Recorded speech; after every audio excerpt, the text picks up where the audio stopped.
Hello once again, my friends. Today we begin learning track number 2 from the Randy Rhoads and Ozzy masterpiece, Diary of a Madman album.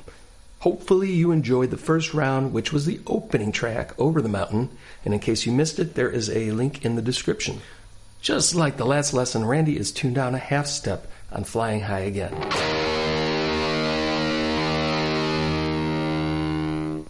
Before we get started, I have a favor to ask you. Please share my videos with your friends on your social media pages. I desperately need my subscription base and viewership to grow so I can afford to keep making these lessons. I'm also accepting new students, so if you'd like one-on-one streaming lessons from me, or if you'd like to support this channel by purchasing my previous books or DVDs or songs, please visit marcococonut.com.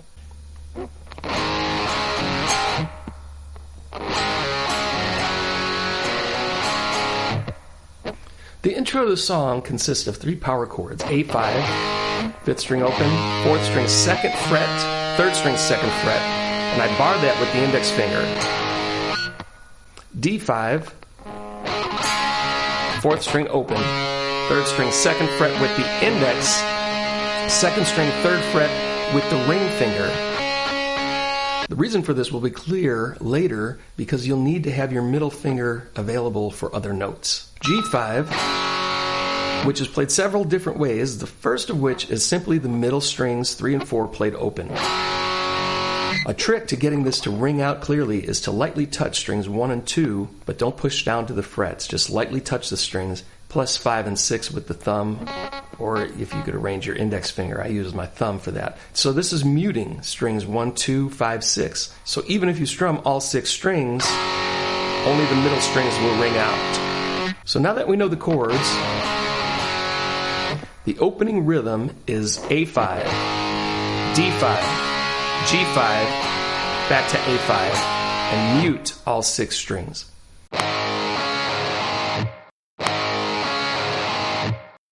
Also, as the section repeats, there is some single 5th string A notes after the first A5. The next measure is A5, D5, G5, but this time the G5 includes the middle finger on the 6th string 3rd fret. And the bottom of that finger lightly touches the 5th string to mute it.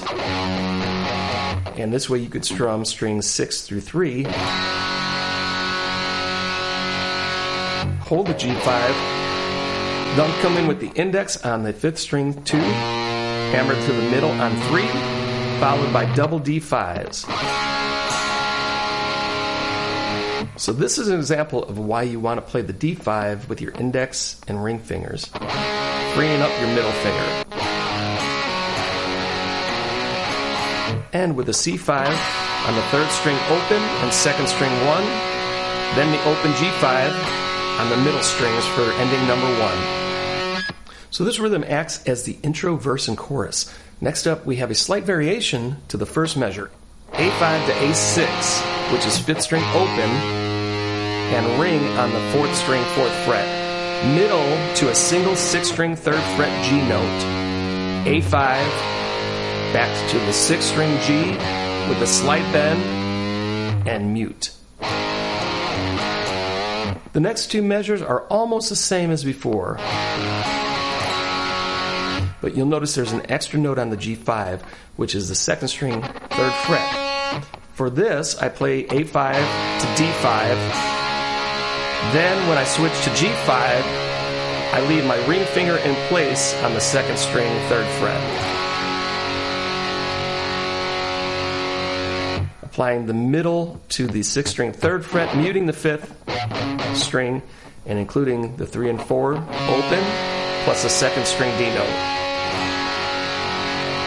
Also, when I'm strumming this, I take my free fingers and just touch the 1st string, so that'll prevent that string from ringing out if I hit it on accident.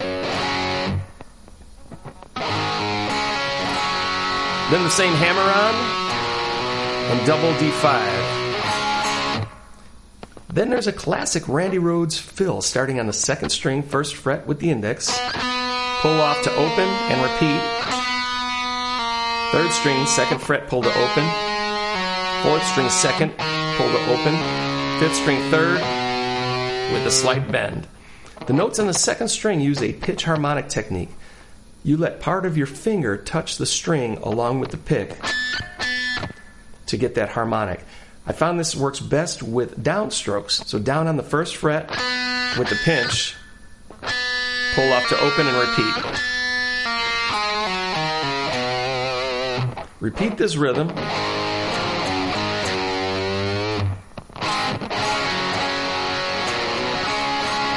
But then revert back to ending 1, C5, G5.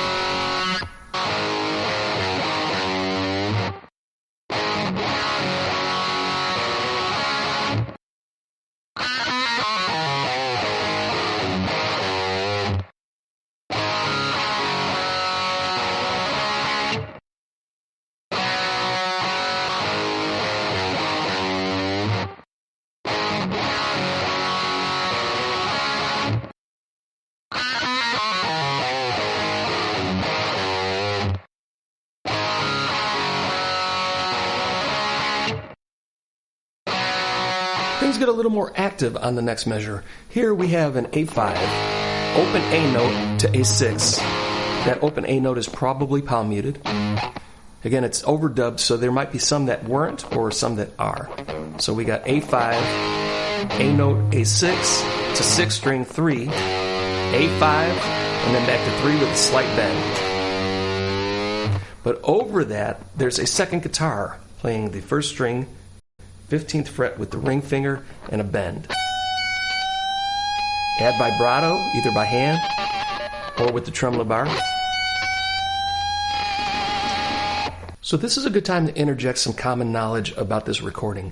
Randy often overdubbed his guitar parts, which means he'd record on track 1, then rewind and re-record another take on track 2. These sections were often very similar, but they had slight variations which gave the song a very unique sound. The next section is the same with A5, D5, G5, hammer-on, and double D5. Then the ending before the pre-chorus comes right out of the D5 shape. If you eliminate the 4th string and move the fretted notes up a fret to the 3rd string 3 with your middle and 2nd string 4 with your ring, you pick and slide those fingers down 1 fret, back to the D5 position. Then repeat, then end on C5, 2nd string 1 with 3rd string open. Now, I know I said to use your index finger for the D5, but for that last one, for that change, just remember to use your middle finger because it's going to assist you on the slide. It's also possible that Randy played this on the 3rd and 4th strings, which would be the 8th fret. I'm using my pinky for the 3rd string 8th fret and my ring for the 4th string 8th fret. Slide down to 7, repeat, then down to the 5th fret. It's very likely that Randy recorded both ways.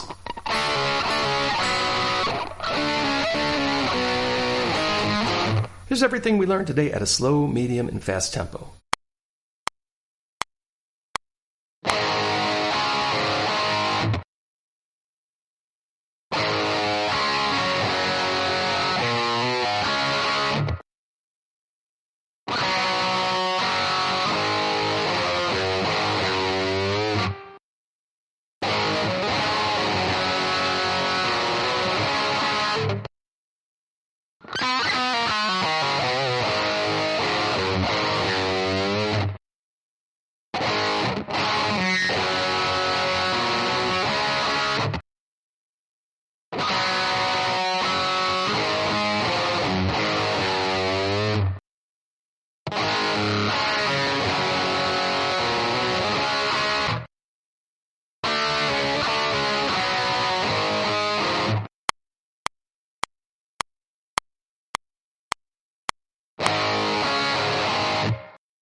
In the next lesson, we'll learn the chugging pre-chorus, which actually starts out fast, but then the second half is mellow. There's a lot more to come, including lead fills and one of Randy's most iconic guitar solos.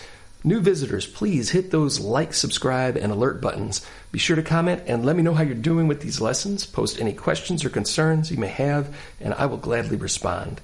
Don't forget to share this on your social media platforms and with friends you know who are into guitar. I also have original music that you might be interested in. You'll definitely hear a Randy Rhoads influence on the songs Touch of Ivory and Red Pill.